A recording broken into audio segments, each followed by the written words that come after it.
Hey there, gorgeous.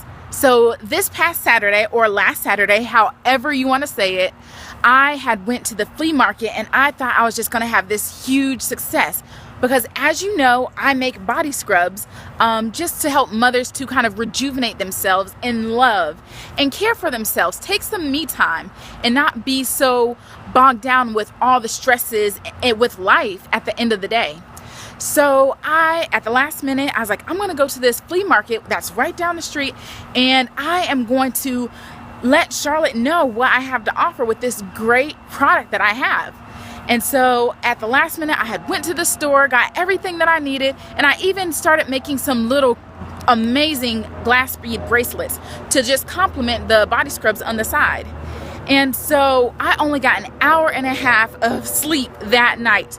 But the energy that was within me, I was just so fired up because I knew where my hard work and my efforts was going to. I knew they weren't going to be in vain because this was for me, this was for my business, and it's something that I love to do.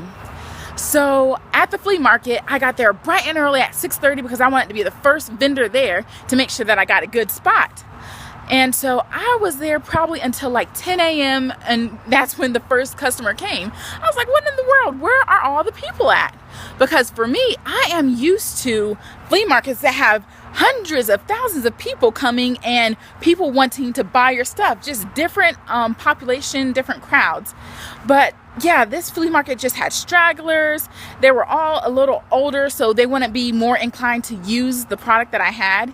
And I just kind of felt down and out by the time 12 o'clock came.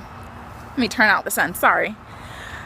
So yeah, by the time 12 o'clock came, I think there was like only less than 15 customers that had came by my booth, and no one had bought any of my products. And I really felt like a complete failure because I put so much time, so much energy. My heart was pretty much going out to everything that I was doing. And then one of the vendors had just so happened to walk by my booth, and he told me a little bit about myself. And even though constructive criticism, it hurts at the time, but it was something that, one, I already knew what he was telling me was the truth, but then two, it's something that I just needed to rehear and just take a few seconds and just be like, look, Alicia, this is something new for you. This is something completely different that you are doing. And of course, for the first time, you can kind of expect to not have everything go as planned. This is your business, this is your brand, and you have to put everything into it and make sure that it replicates and signifies who you are and what you are doing and what you're standing for.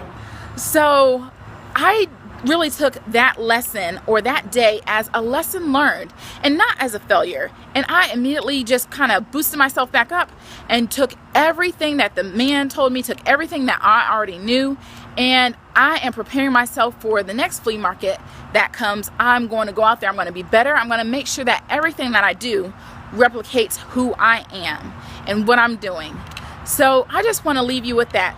Even if it's your first time, your 10th time, your 100th time trying something, do not give up because you were meant to do the amazing thing that you are doing.